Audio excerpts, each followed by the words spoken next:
think the microphone's picking that up. That's disappointing. I was hoping it would. Just trying to give you guys a little bit of ASMR puggy style. As you can see, I have a Kaiba on me. Maybe for today you don't need to look at my face. You just need to look at the pug. We'll go like that. There we go. I can still see what I'm doing on the camera over there. And we'll make the sleeping pug the star of today's day. Uh, Today's deck tech. Speaking of which, good morning, Magic players, card collectors, and puggy lovers of all kinds. Welcome back to our channel. Kaiba and I are happy to have you back. If you saw the live stream from last night, thank you for tuning in, or thank you for watching it after the fact. Either way, we cracked some cool packs. I can't recall us pulling anything huge price-wise for people who like that part. But I definitely pulled a few legendaries that I was excited to see. Um, I definitely am going to be spending a chunk of today working on this, which is my Commander Core Challenge deck. Commander Core Creator Challenge deck. My Molimo. I want to put some of the stuff that I recently pulled into it. Since I already had those packs before I made this challenge, I'm going to count those as cards I could have had in my pool, just to improve this a little bit to make it more cohesive for what it does. There was a couple green legendaries that I pulled last night that I definitely think would be very suitable for this deck. So I'm just going to figure out how to get them in there and maybe one or two artifacts or enchantments. But otherwise, I'm planning to post the deck list for the Molimo deck to Architect probably today or tomorrow at the latest. And then I will be posting it in the Discord server, which, if you didn't hear yet, Kaiba and I now have a Discord server. It is called Of Pugs and Card Players. So please go check that out. I'm still working on figuring out how to put a link into the descriptions and stuff. I think I can do that better on the computer than I could on my mobile, so when I'm done here and I go to post this video, I will try and figure out how that works. With any luck, I will get that in for you guys, and you'll be able to click on the link directly from my homepage, which would be cool. Um, Kaiba and I are really happy to have that Discord server, and as a result of the Discord server going live, my goal is to now not necessarily shift focus, but add a little more effort into putting more pug content out for you guys. I got a short out yesterday with Kaiba announcing the Discord server. I meant to put out a long form video this weekend, but I didn't get it out yesterday like I was originally planning, so I'll probably put it out this afternoon after this video comes out this morning. And yeah, I think that brings us all up to date. Sorry, I have a hair in my mouth. It's the downside of having a beard. Sometimes you get hair in your mouth. Anyways, today, of course, being Sunday and regular Sunday, no, it's not regular. It is Super Deck Sunday. Sunday. Actually, surprised that didn't bug him. You're such a good buggy. He just had a little treat, and he's like, I'm tired. Life is hard. So today for you guys, I have an interesting deck. We are going to do a Guess the Commander again because that does seem to be a popular thing. Um, so far I've had a pretty good record of actually stumping people with regards to what commanders I've been playing when I do this. So I think it makes it more fun when at least I don't do it for every commander deck. I particularly try to do it for the ones that I don't think you guys will guess right away because then it makes it more of a challenge versus say um Finn the Fangborn deck, which is definitely just a straight up death touch deck, like which deals poison counters because that's the entire purpose of the deck. So I mean, you see the difference what I'm going for here. Anywho, this is a red, blue, and black Spellslinger deck, which I'm pretty stoked to show you guys. This is the first Spellslinger deck I ever built. It was actually I think like the fourth deck that I ever built, maybe the fifth. Um, when I originally built it, it was not nearly as good as it is now. It definitely has a bit of an OP feel to it to a certain extent, but it's not to the extent that it isn't playable in bracket two or three per se. There's no game changers in it as far as I know. If there are any game changers in it, I'll be surprised, and I'll find that out when I put it into Architect later today, along with the Molimo deck, or tomorrow, whenever I get to doing those. But either way, I really don't think this is beyond bracket three. I really don't think it is. And personally, I don't think it's actually up above bracket two because of the fact that it doesn't have any game changers, one. And two, the other thing is for all the crazy crap that is in this deck, it is a really simple deck to throw off, per se, which is why I've actually had to include a bunch of extra counter spells that I normally wouldn't include counter magic a lot of the time into a bunch of my blue decks, which people are surprised by when I show them at like local game stores.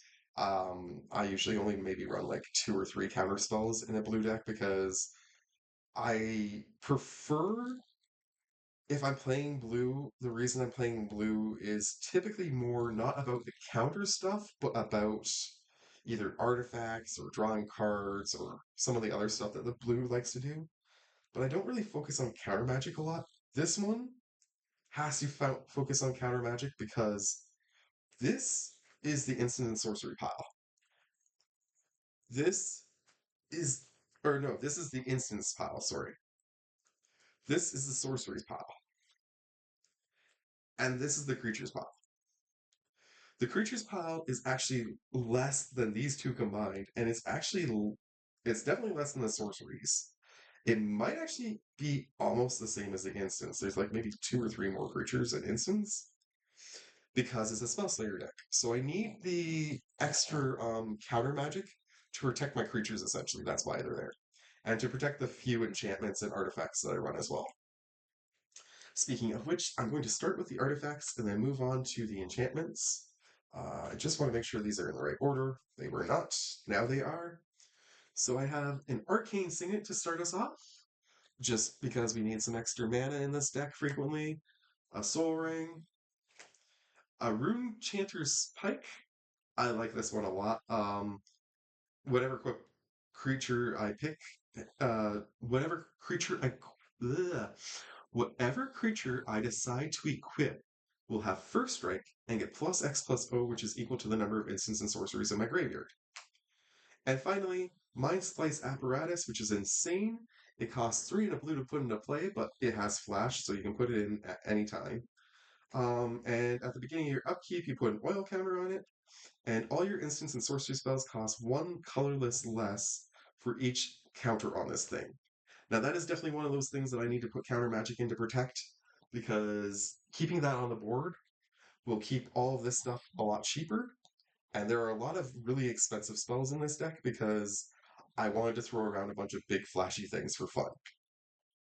Before I go on to the enchantments, I actually think I'll do the lands, and then I'll go back to the enchantments. I don't know why I didn't start with the lands first. I think it's just because I'm distracted by the cuteness. I know, honey. Daddy has to lean forward a little bit, though, otherwise people won't be able to see what I'm doing.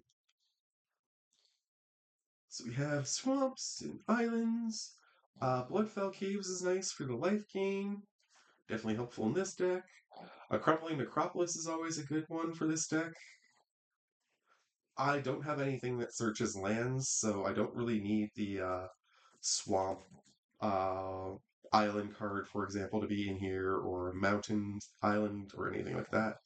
Path of Ancestry is actually valuable in this deck for once. The commander does have a lot of. It has two types, and it shares a bunch of those types with a bunch of these cards. So it does work out to have that for the scrying. Gain a life on that one. This one enters tapped unless you control two or more lands. Just a bunch of filter lands and a bunch of basics. Nothing crazy. Cascade Bluffs is probably the craziest one. Pay blue or red, and you can have any combination of two of those colors, or you just get colorless. Maestro's Theater is the only searchable land in here, which just basically gets you one of the basics. And the only reason I put it in there is because this is a heavily New Capenna focused deck, first off. And second off, um, again, life gain is valuable in this deck, so getting the extra life for sacrificing this and getting the extra land of your choice is pretty good. Pretty good, because the one thing that this deck does struggle with is getting the right lands in play early on. 1, 2, 3, 4, 5, 6, 7, 8, 9, 10, 11, 12, 13, 14, 18, 19, 20, 21, 22, 23, 24, 25, 26, 27. I thought so. There is only 33 lands in this deck, and for a three-color deck, that is pretty low, to be perfectly honest. So I do recognize that sometimes I struggle with that. But there are a couple cards in here to help try and balance with that, such as the Arcane Signet and the Soul Ring, but there's not a ton. So again, um, that is the one struggle of playing this deck is the land base. So having the Maestro's Theater sometimes is actually coming real clutch for me to have on board. Let's do some enchantments. First off, we got a Cryptic Pursuit. I love this one. This is a new Capenna card, and it's hilarious. Whenever you cast an instant or sorcery spell from your hand, you get to manifest the top card of your library. So you're going to put it face down as a 2/2. So you get an extra creature on board, which is nice. And whenever a face down creature you control dies, you exile it if it's an instant or sorcery card, and you may cast that card until the end of your next turn. What I love about this card is it's not until the end of the turn. So if that creature dies on an opponent's turn, you still have that creature, which ends up being a sorcery, or an instant. When it dies, you're going to exile it, and you still have until the end of your turn to actually play it. So if it's a sorcery, you're not going to lose it. Grasping Shadows is a fun enchantment. Whenever a creature you control attacks alone, it gets Death Touch and Lifelink until end of turn. Then you put a Dread counter on this thing. And if there are three or more Dread counters on it, it transforms and becomes an extra land for the deck, Shadow's Lair, which taps for black, and you can pay a black tap to remove a Dread counter from it, and if you do, you get to draw a card and lose a life. Typically, I'm not getting rid of the Dread counters that much. It's mostly in here to become an extra land. Um, but there are three instances where you're going to get Death Touch and Lifelink for a turn, which is nice, because this deck does not focus a lot on attacking. Not a big attacking deck. It is definitely more of a I'm going to play a bunch of sorceries and instants, and you're not going to like it kind of deck. Speaking of which, next enchantment we have is Double Vision, which is also a fun one. Whenever you cast the first instant or sorcery spell each turn, you can copy that spell, and you can choose new targets for the copy. I'm definitely going to be playing at least one per turn, if not two or three. So being able to choose which one I want to play and copying it at the beginning of my turn is a very valuable thing for me, especially in this deck because of what the commander does. And when I get to that part, you guys are going to see exactly why this deck is a little bit crazy. Because for the most part, this is going to seem like a very standard sort of spell slinger deck until you see what the commander is. This is not so standard. I actually wanted that one to be at the end, but I've already revealed it, so too late. Eldrazi Conscription is a crazy aura. It is 8 for Enchant Creature. Enchanted Creature gets +10/+10, and Trample and Annihilator 2. I basically put this in here to enchant my commander with it, and then my commander becomes fairly buff first off. Second off, it becomes an extra threat on the board. Not that my commander isn't already a threat because of what it does, but that's the main reason I play it. My commander does have evasion, so there's a hint for you guys. And so putting this on there just makes it really hard to stop for a turn, at least. I can probably kill somebody with one turn, potentially, if I've already done a bit of commander damage at that point. Elder Mastery, on the other hand, is in here to enchant a completely different creature in my deck. There's a few that I like to pick. I'm not going to say which ones just yet, but if I give this to the right creature, it becomes really fun because it gives evasion +3/+3. And whenever that creature deals damage to a player, that player has to discard 2 cards. So Elder Mastery basically just makes a card extremely buff, and again, something that needs to be removed from the board right away. So again, this is why I think there's like at least 6, maybe 7 even counter spells in here. At the minimum, there's definitely 5. I can think of 5 off the top of my head. I'm just not sure how many extras there are after that. Eaten by Piranhas is a fun enchantment that I put in here just to mess with whatever the most valuable creature is on the board. You flash this in, enchant the creature. So playing this at instant speed is great because if a person goes to equip an artifact or something, for example, that gives hexproof, you can get this on there before that happens. And the enchanted creature loses all abilities and becomes a black skeleton with base power and toughness 1/1, as long as it has this. I think that's really cool, and I like the flavor of it because you're getting eaten by piranhas, so you're naturally just a skeleton afterwards. It makes perfect sense. Extravagant replication goes great with the double vision. At the beginning of your upkeep, create a token that's a copy of another target permanent you control. So if I create a copy of Double Vision, then whenever I cast my first instant of sorcery each turn, I'm going to copy that spell, copy that spell, copy that spell, copy that spell. The other one that it goes great with is the one that's behind it, which is Fiery Inscription, which is why I have the ring over here. Whenever this enters the battlefield, the ring tempts you. So whenever I copy it, the ring will tempt me again.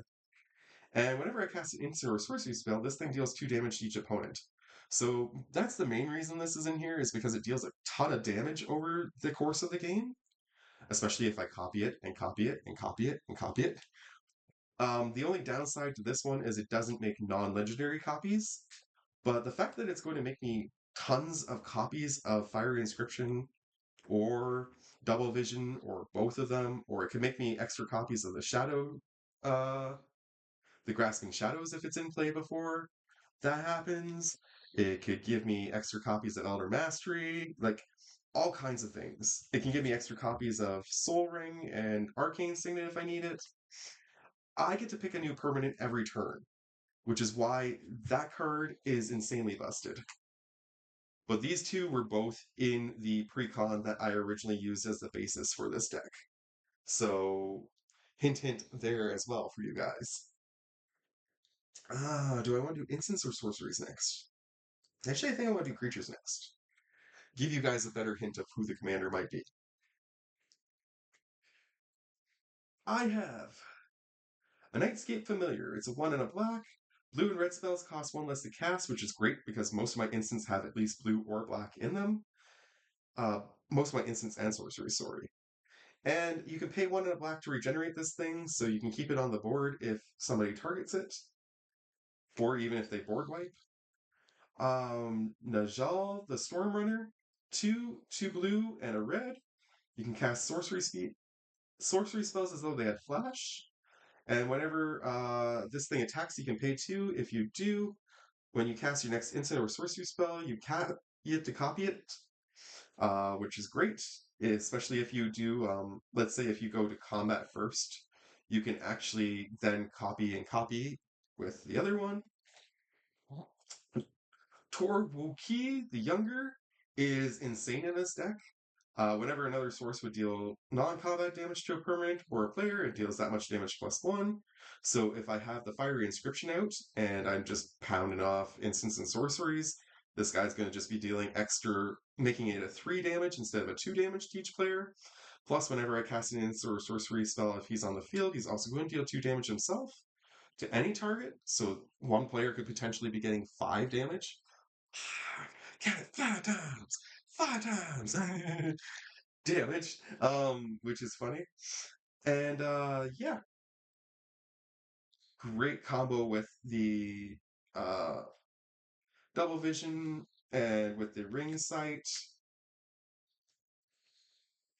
Grixis Illusionist is in here mainly because you can tap it to make a target land you control become the basic of your type of your choice.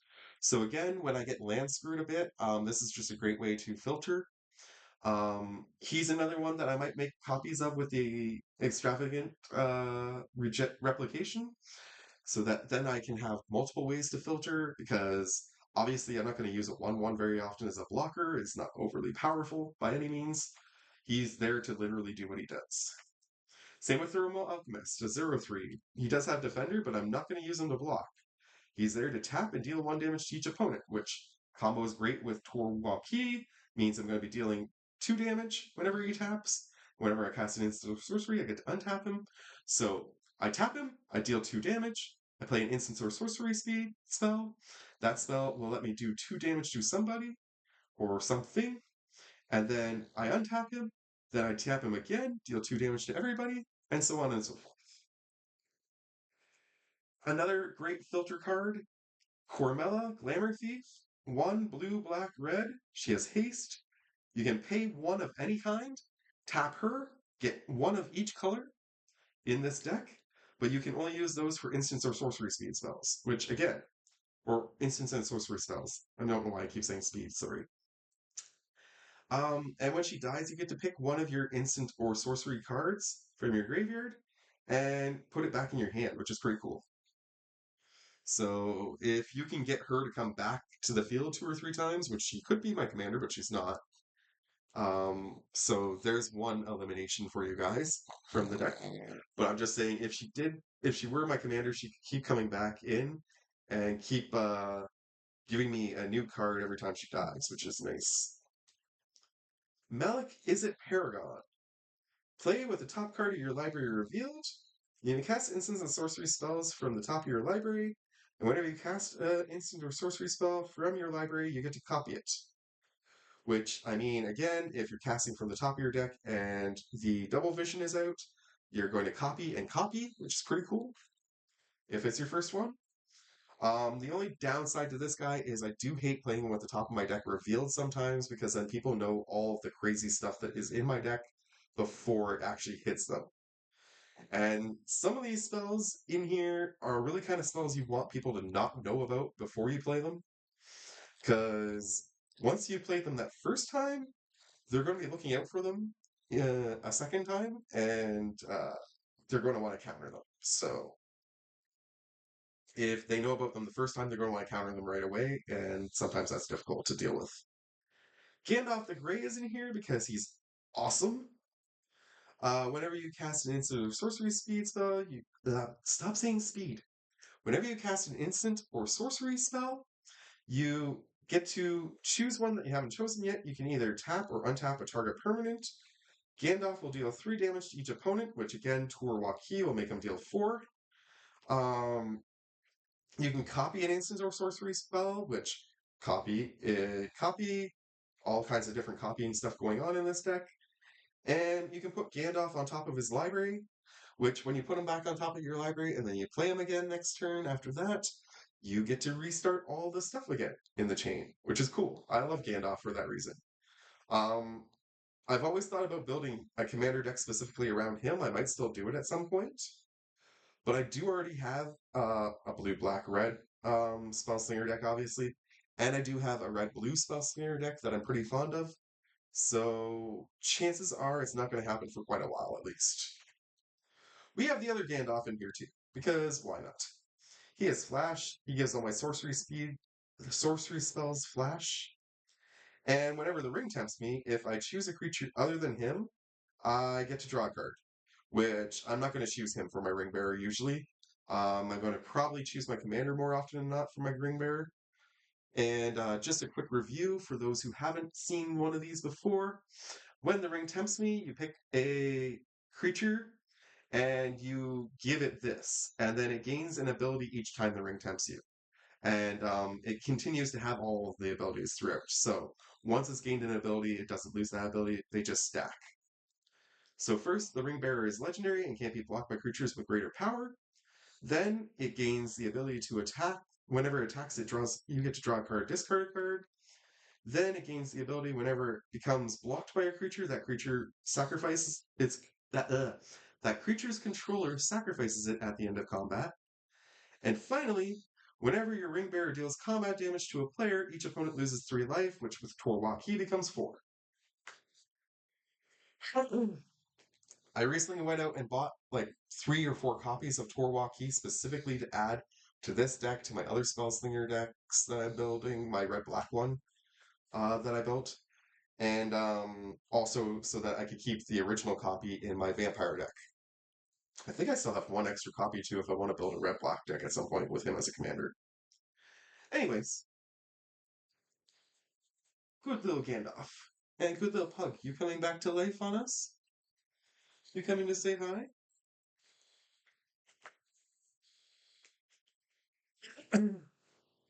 Daddy talks too much? This is the last video I have to make today, okay?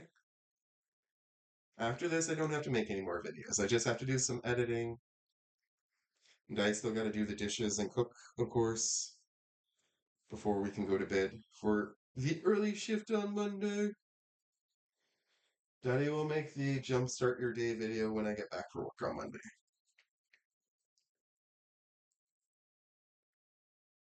Or I'll make it super later tonight before bed. Because I think I have to go grocery shopping tomorrow on Monday. You can tell that I didn't get a lot of sleep last night. I went to bed shortly after the stream. Kaiba actually let me sleep decently. He only woke me up once. And then we got up around 2-ish and went for his WALK. And I basically have been up since then. I watched a friend's stream. Shout out again to Sean. And who was having all kinds of problems with AT&T, and I feel bad for the guy. All right, so let's continue though, because we want to make this a positive, fun environment on Super Deck Sunday. Whenever you cast an instant or sorcery spell, you get to make everybody lose a life. Now that won't trigger with Torwaki, unfortunately, because that's not damage, that's loss of life. But that does actually get around anything that prevents damage, which is cool. Also, Rona, Shieldred's Faithful, also gives me the ability that whenever I cast her from my graveyard, or I may cast her from my graveyard, sorry, by discarding 2 cards in addition to paying her regular mana value cost. So she's just a great one that I can bring back from the graveyard to keep constantly making people lose life while I play stuff. And since I'm going to be playing stuff multiple times, it is definitely a valuable card in this deck. That one was another one I wanted to save to the end, but oh well. I didn't structure this very well today. Ulamog's Crusher is the only other Eldrazi card in this deck. This one was a gift from Anthony, and so was the Conscription. And because he gave me both those cards, and this was one of the first decks that I built, I've just always kept these 2 cards in this deck. To be perfectly honest, these 2 cards are insane. These 2 cards probably should be on the Game Changers list, and if they are on the Game Changers list, they would be the only 2 that wouldn't surprise me. Is this and the Eldrazi Enchantment. This, of course, has 8/8, Annihilator 2, and it has to attack each combat. So, this is the one that I was talking about earlier that I want to give the Elder Mastery to, so that it becomes an 11/11 with Annihilator 2 and Flying, which is insane. Continuing on, we have Obsessive Stitcher. Tap to draw a card and discard a card, which is the main reason she's in here. Also, you can pay 2 blue and black, sacrifice her, and return a target creature from your graveyard to the battlefield. Typically, I don't use that ability, but it is occasionally helpful. For example, if you want to get Crusher back out. But most of the stuff in here doesn't need to be brought back more than once, and if it does need to be brought back, there are 2 or 3 sorcery/instant spells in here that will let me do it as well. So Sinister Concierge is a hilarious one. Um, I'm actually surprised they made this card because I think this card is insanely overpowered a little bit. When it dies, you exile it, and you put 3 time counters on it. If you manage to do that successfully, you also get to exile one other target creature, and up to one target creature, sorry, and put 3 time counters on it as well. And then each card exiled this way, if they don't have suspend, gain suspend. So this came out before Doctor Who, but I think that they were probably designing Doctor Who at the time because I don't think there's a lot of cards that deal with suspend stuff and time counters prior to Doctor Who coming out. And that's why I think at the time that this card came out, it was probably pretty overpowered because every time it dies, it exiles itself. You get to pick something to exile, and then so you're always picking something new potentially, or you can keep picking the same thing just to irritate the person who kills it. I don't know, but it's a great card to play. The only downside to it is, are you going to get down? You're wanting to get down? Your time is up? You say enough? No more human? Alright. You're good. Go eat some of your treats and food on the floor. I'll keep working on the video. Where was I? The only downside to this card is you move the time counter at the beginning of your upkeep, which means that this card is going to come back in after the card that it exiles, since unless you're exiling something on your own board, and I don't usually do that. Continuing on. Parnis, the Subtle Brush. 2 blue, black, red. This is another potential commander that is not the commander. Whenever you or a permanent you control becomes the target of a spell or an ability an opponent controls, you can counter that spell or ability unless the player plays 4 life. This card is an insane one that I want to keep on the board. This is one of the few that I would sacrifice Obsessive Stitcher to bring back.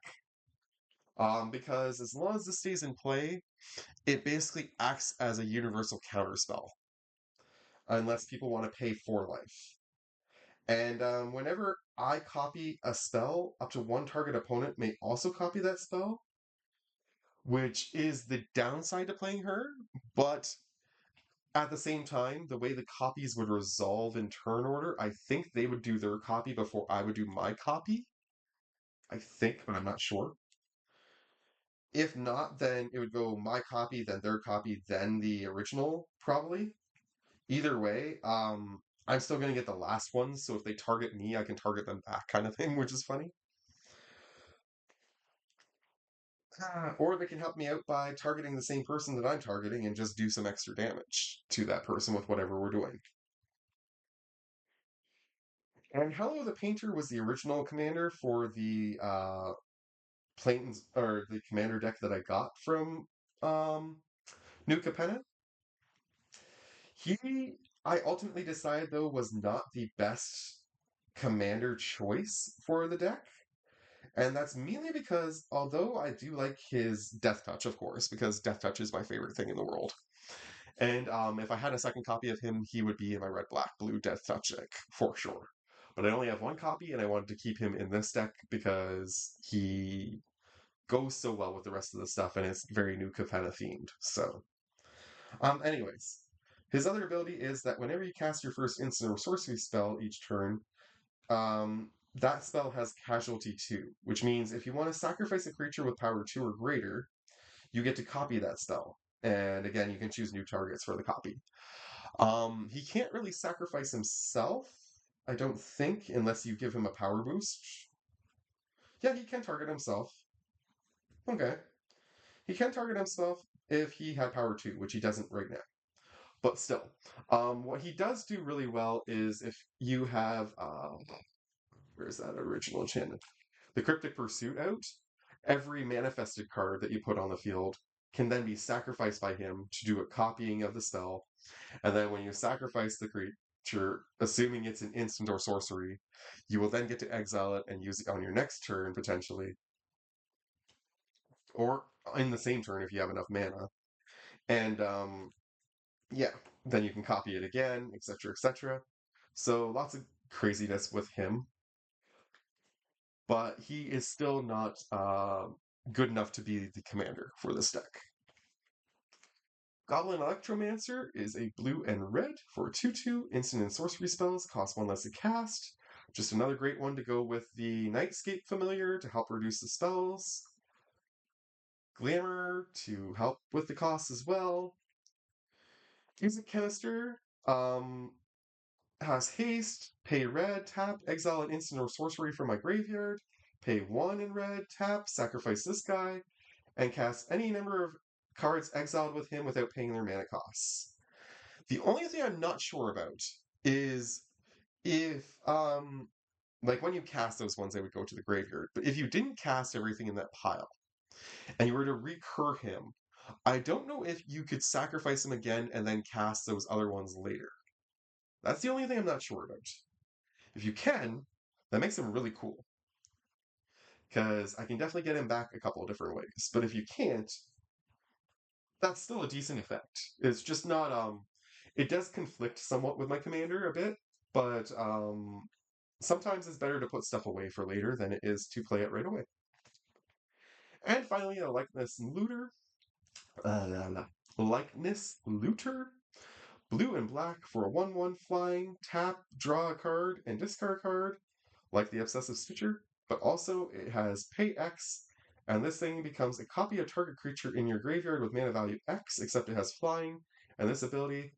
He's a great one to have in the deck because he can copy the Ulamog, he can copy the other crazy creatures that I have in this deck. Put the rest of the creatures for this deck, because clearly I'm missing some.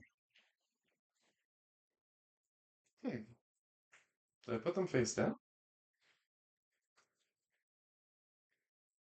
Nope, they're all there. They're all there. Never mind. So as I was saying earlier, there's not a lot of creatures in this deck. 1, 2, 3, 4, 5, 6, 7, 8, 12, 13, 14, 15, 16, 17, 18, 19 with the commander. So board presence is super important, which again is why I have a lot of counter spells in here. I'll do the instants next, and then I'll do the sorceries, because I think the sorceries are actually a little bit crazier than the instants. You have Terminate. Destroy target creature can't be regenerated. Burn the Accursed, 4 in a red. Deals 5 damage to target creature, 2 damage to that creature's controller. And if that creature would die, you get to exile it. With Torwaki, that would be 6 damage and 3 damage respectively, so you're pretty much guaranteeing you're probably going to get rid of that creature. Devious Cover Up is insane. It's probably one of my favorites in this deck, because first off, you get to counter a target spell. If it was countered successfully, you get to exile it instead of putting it in its owner's graveyard. And then on top of that, you also get to shuffle up to 4 target cards from your graveyard into your library. Great way to get a couple of creatures back into your library, or to recycle a bunch of these instants and sorceries for future play. If you manage to play this as the first card you play on a turn, pretty sure Double Vision is not on your own turn. It says each turn, yes. So if you play this on somebody else's turn, and it's the first spell you play that turn, you get to copy it. You can choose new copies for this new targets for the copy, but above all, that would mean you get to shuffle 8 cards into your graveyard. And potentially, you could pick other cards, of course. You can't pick this one, but I mean, you're just going to put a whole bunch of stuff back, which is great. Consider is a simple one. Look at the top card of your library. You can put that card into your graveyard. Then you get to draw a card. I like that. Very simple. Basically, it's Surveil 1, draw a card. Before Surveil became a thing. Sinister Sabotage. Speaking of Surveil, 1, 2 blue, counter target spell, Surveil 1. So that now makes 2 counter spells so far. If you're keeping track, counter spell makes 3. Out of Air makes 4. It costs 2 less to cast if it targets a creature. Otherwise, you can counter whatever you want, but it's going to cost you 4 instead of 2 blue. A little expensive, but it is worth it. 4 counter spells so far. Lightning Bolt is just a very simple and old school card. You can see that mine is a little bit damaged because this is one of those cards that I actually played back in university before I knew what card sleeves were. And deals 3 damage to target creature or player. With Torwaki, that becomes 4. Triggers Ring Sight, does all that good stuff, just gets this deck going. Bleed Dry is great. It's one of my personal favorites, and pretty much every deck that I built when I first started has a copy of this, with the exception of maybe my treasure deck. I think that's the only one that doesn't, that could have potentially had it. But otherwise, my zombie deck has one, this has one. I think there's at least one or two other decks out of the first like four or five that I built that if they had black, they had this. Minus 13 until end turn, and if that creature dies, it gets exiled. Again, because it's instant, I could play it on somebody else's turn, and because I play it on somebody else's turn, I can trigger double vision, or anybody else that allows me to copy things, so I could get rid of multiple things off the board and exile them, which is great. I say great a lot today, apparently, which is awesome, which is super duper radical. Trying to come up with other synonyms. Another chance is a great one. See, mother. Okay, I'm not going to say great. I'm not going to say great. The next time I say great, I'm going to pinch myself. Another chance is a fantastic spell because you mill two cards, so you're going to get a couple things into your graveyard, and you get to return a creature, up to two creatures, sorry, from your graveyard to your hand. So it's just a great, it's a fantastic way to get some of the small pool of creatures back from your graveyard so that you can keep playing them. Negate makes 5 counter spells. Sudden Edict is a very old spell that I just love because it has Split Second, which isn't explained here, but basically, if I remember correctly, means that it can't be responded to on the stack. As soon as you play this, the stack stops and just goes through its motions at that point. So if you play this first, it can't be countered. If you play this partway through a chain, you stop that chain immediately. I'm pretty sure that's how that works, but I could be wrong. What I do know is this spell definitely is not able to be responded to. And all it does is make a player sacrifice a creature. It is their choice, but if you copy this a few times, you're going to make them sacrifice potentially their whole board. Big Score is a fantastic card to keep in this deck. It costs me one card on my hand, but in return, I get to draw two, and I get to make two treasure tokens, which are nice to have extra things for mana sources around. And again, if you have treasure tokens on the board, they can be copied with extravagant replication. So as long as you keep one in play, you could actually make an extra one each turn, and then you could sacrifice that one that you make to have extra mana. Offer Immortality is mainly in here to keep my commander in play. Gives my creature Death Touch and Indestructible because commander is a little bit on the expensive side to replay, and you're going to probably want to replay it a bunch of times. It is definitely going to get targeted, which is another reason why we have the counter spells in here. And finally, our last counter spell, which I believe makes 6 total. Yes. Lose Focus, which you can replicate for playing blue. Um, you can pay blue multiple times, which means I can copy this multiple times. And it's just one in a blue to put into play the first time, which means as long as I have a decent amount of blue open, um, I can make the person have to counter the spell unless they pay 2, and they have to pay 2 and 2 and 2 and 2.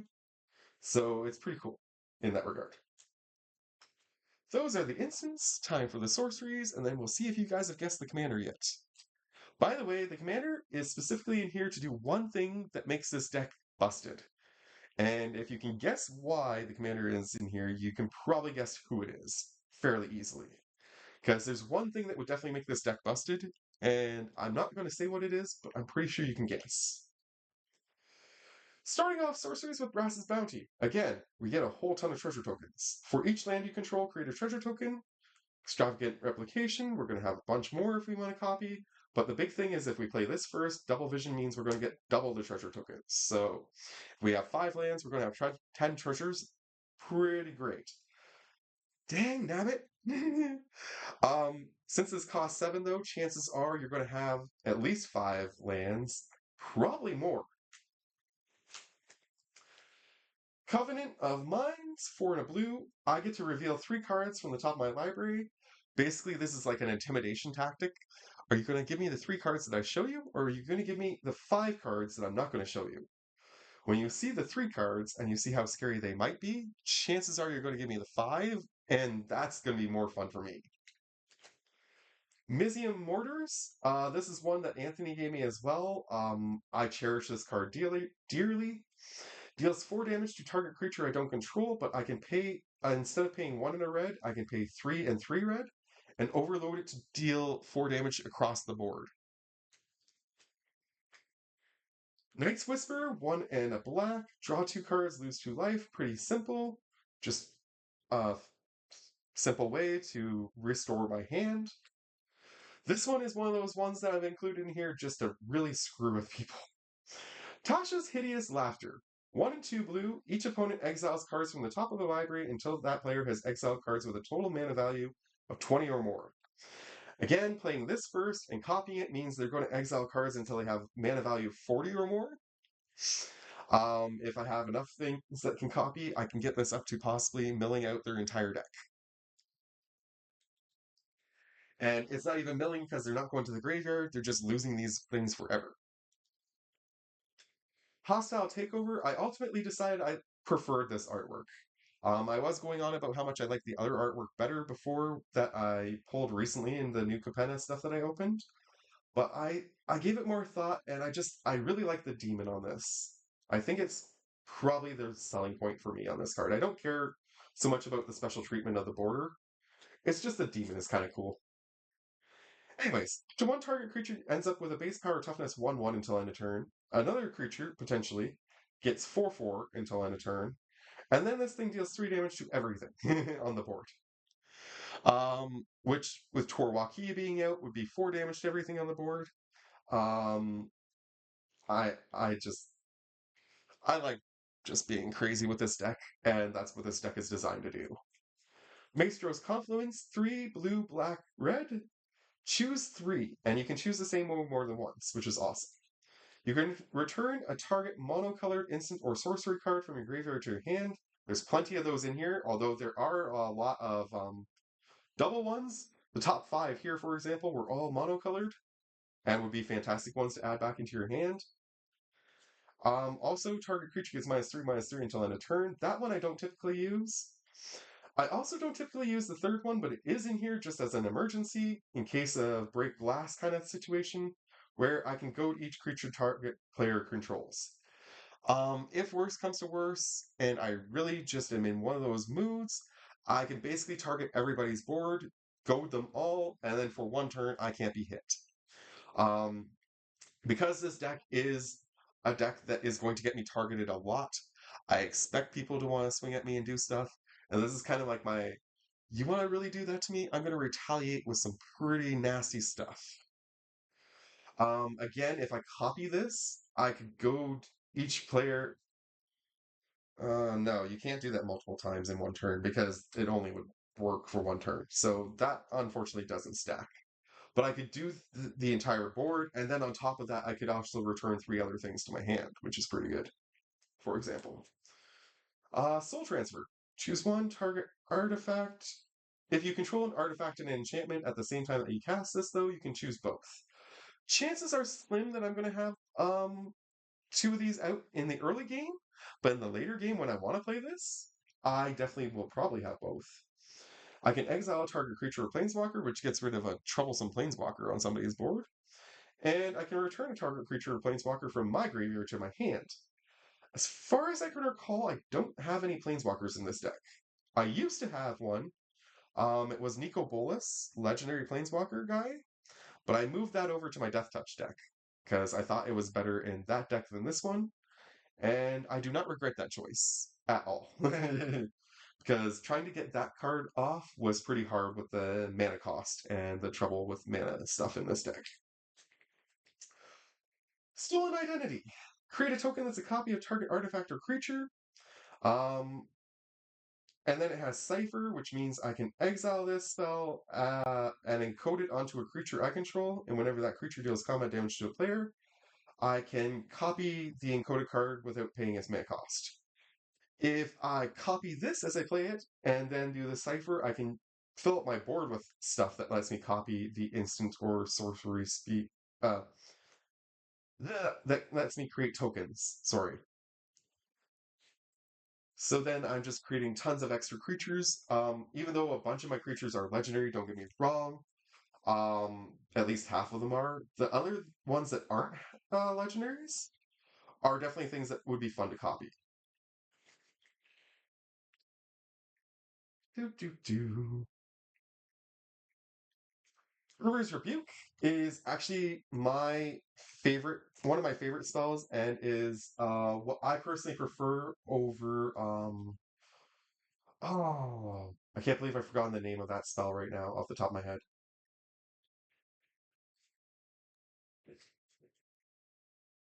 It's a very standard blue spell, and I hate that spell.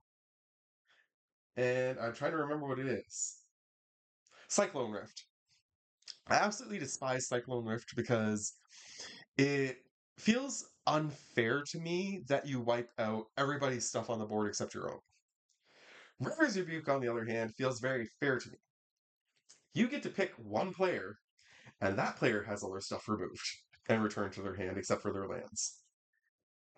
Of course, I can copy this spell a few different ways, but the main thing is you pick the player who is the most troublesome at the board that isn't you, remove all their stuff, and encourage everybody else to swing at them instead of you for a turn so that you get a turn off and you can get a threat eliminated from the board, which makes it easier for you to potentially win the game later on. Make an example? I love this one. 3 to black, each opponent separates their creatures into 2 piles. For each opponent, I get to choose one of those piles, and that person has to sacrifice the pile I chose. So if they have 7 or 8 creatures out, they separate them into piles of 4, let's say, I get to wipe out half their board. Um, this is great for eliminating a person who's playing with way too many tokens, deals with some of that nonsense, for example. Um, Good stuff, good stuff. Ring Sight is an insane tutor that I'm surprised hasn't been hit yet. First off, it tempts you. It's one of the only other cards that tempts me in this deck. I think there's 3. There's this one, there's the enchantment. I think there might be 1 sorcery in here that tempts me as well, besides this one. So this tempts me, and then I search my library for a card that shares the same color with a legendary creature I control. Typically, I play this when I'm playing when my commander's out, of course. So I can pick any card in my deck, and I get to put it in my hand, shuffle. Again, if I play this as my first card for the turn, I can potentially copy it and get 2 cards or 3 cards even, and have the ring tempt me 3 different times. Drawn from Dreams is a great way to get a bunch of cards into your hand. 2 and 2 blue, look at the top 7, put 2 into your hand, the rest go to the bottom. Doesn't cost you anything besides that, but again, if you copy this, you could potentially look at a whole bunch of your deck and get the exact things you want. So, like Ring Sight, you're stacking your hand specifically for what you need to fight off your opponents. Clone Legion is insane. It costs 9, so it's one of those ones that's going to be really hard to pull off in this deck. But if you pull it off and you copy it, you are shining. For each creature target player controls, create a token that's a copy of that creature. All of their legendary stuff becomes all of your legendary stuff. If you copy this, you can have everybody's board on your board. uh, Tendrils of Agony. This is a great one. Darn it. This is a wonderful one to play late in the turn because target player will lose 2 life, you gain 2 life, but it has Storm. So it's going to copy itself for the amount of times that you've played other stuff, instants and sorceries this turn. Plus, if you have it out with the right timing, for example, if you get to play it off the top of your deck, say with the Malik, is it Paragon? Then it's going to get copied at least 1 more time on top of that, which then will get all the Storm copies again. Just a fantastic way to kill somebody off really fast if this ends up being a top of the deck spell partway through your turn.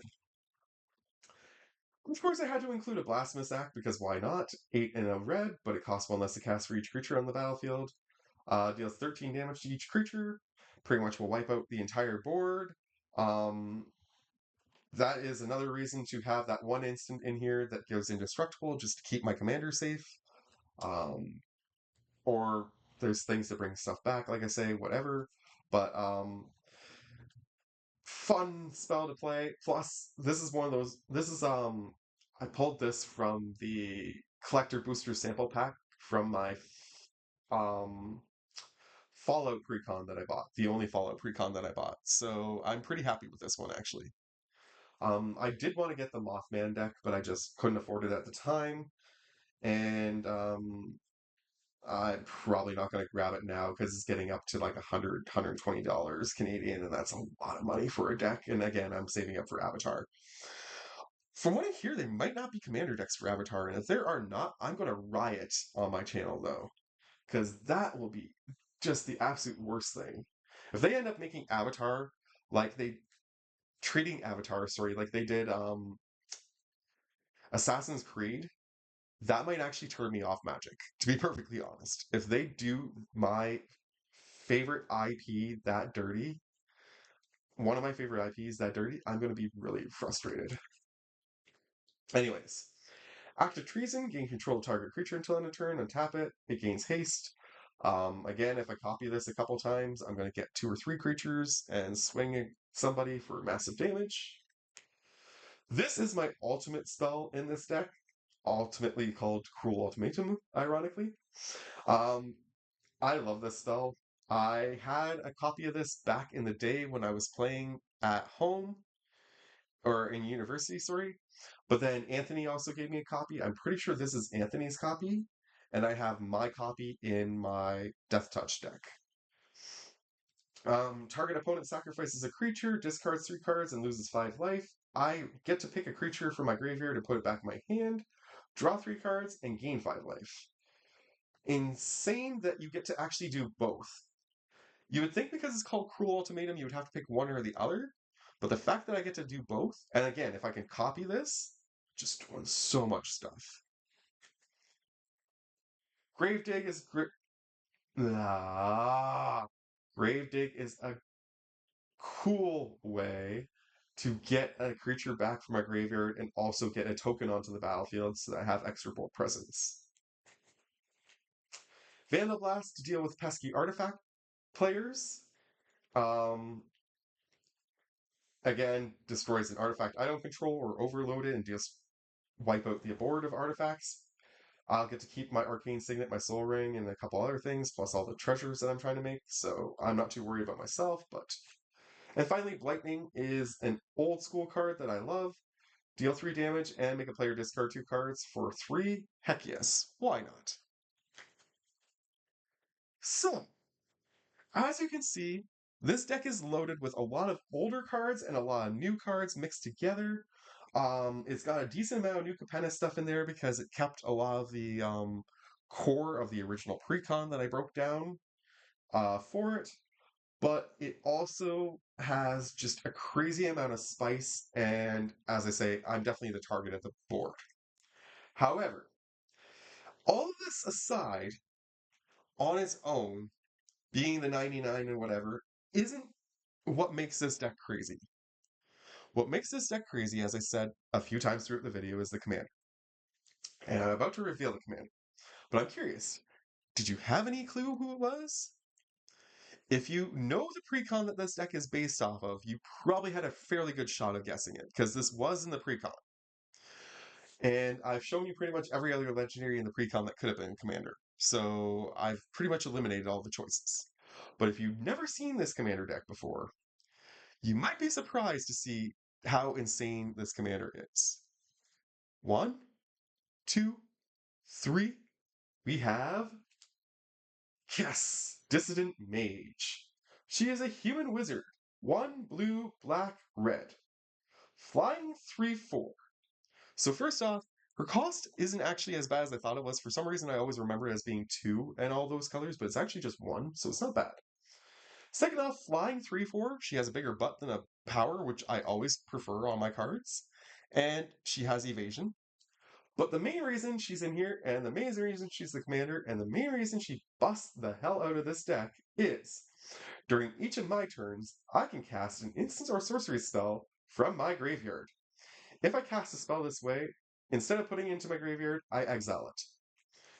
So, I get a second chance to play every single instant and sorcery card in this deck from my graveyard if it doesn't get exiled the first time it comes out. Every card that you've seen today gets a repeat. I can copy them again.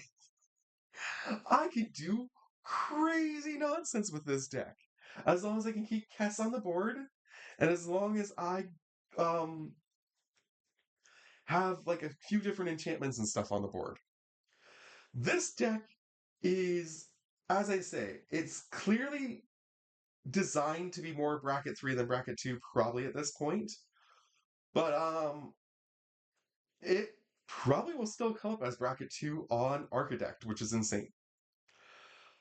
But I mean, the main reason I play this deck is just simply because I love it. It's hilarious. I always have a good laugh when I'm playing this deck. Um, Even when I play against people who steal my stuff, which often ends up being the case when I play this deck, I don't know why I have that kind of luck. I would say at least 1 in every 3 games I've played with this deck, I've ended up against a deck that wanted to take my stuff. And when players other than me see the spells in this deck, the instants and sorceries, the responses I get sometimes are just so funny that it's more of a meme deck than it is anything else. I don't expect to win or lose with this deck. I expect to go in. This is one of those few decks that I've actually built specifically just to go in and have a shite ton of fun at the table, screwing around, annoying people, and seeing how they can respond to what I'm trying to do. It is a lot harder than it looks to deal with this deck. The only thing that mainly hurts this deck is the deck itself because of the way the land base is. Ultimately, even with the extra enchantment land, this deck only has 34 lands. So the cost reducers and the Cora help with regards to getting those expensive instants and sorceries out into play. But basically, when we're getting up to the more high cost stuff, I'm looking at playing one thing a turn. And I'm looking just to do something splashy, something fun, and then copy it a couple times, maybe. If not, yeah. But that is this Spellslinger deck. I have 2 others already built, and I have that green red one that I showed you the commander of already, which I am starting to work on this week. Um, Basically, my goal is, like I say today, I want to look at all the stuff that I pulled in the last week and see if there's anything in particular that I would like to add to the